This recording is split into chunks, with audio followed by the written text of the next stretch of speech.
تو ایک ہی حل ہے، کیا؟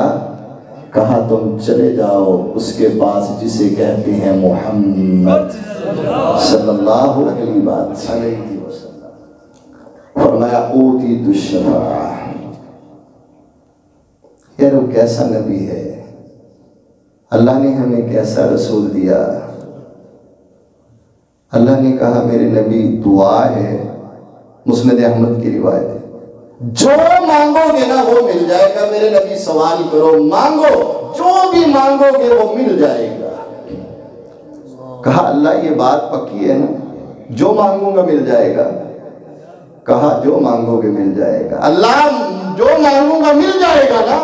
کہا مل جائے گا۔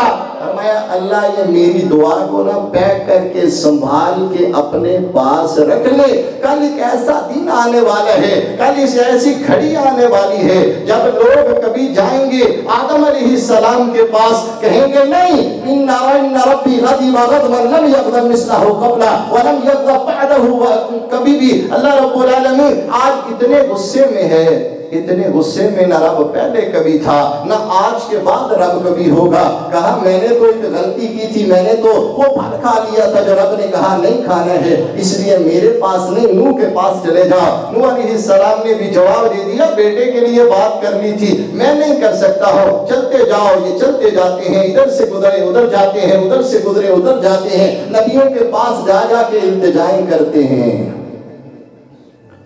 سب نے کہا اگر حل چاہتے ہو نا تو ایک ہی حل ہے، کیا؟ کہا تم چلے جاؤ اس کے پاس جسے کہتے ہیں محمد صلی اللہ علیہ وسلم۔ یہ سارے چلتے چلتے آگئے، کہا میرے رب نے مجھے کہا تھا مانگ لو، دنیا میں جو مانگو گے دے دوں گا۔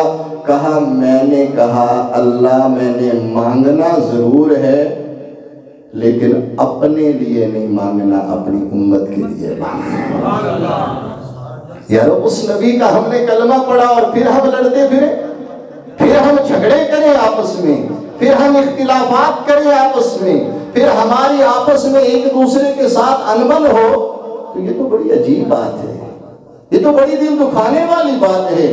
یار ختم نبوت تم بھی مانتے ہو، ختم نبوت میں بھی مانتا ہوں، ختم نبوت کے تاج والے کی عزت تم بھی کرتے ہو، ختم نبوت کے تاج والے کی توقیر میں بھی کرتا ہوں، ختم نبوت کے دروازے کا چوکیدار تو بھی ہے، ختم نبوت کے دروازے کا پہرے دار میں بھی ہوں، تو کولیگز تو آپس میں نہیں لڑا کرتے، وہ تو یاروں دوستوں کی طرح رہا کرتے ہیں۔ جب ایک ہی دروازے کے چوکیدار ہیں تو لڑائیاں کس بات کی، جھگڑے کس بات کے؟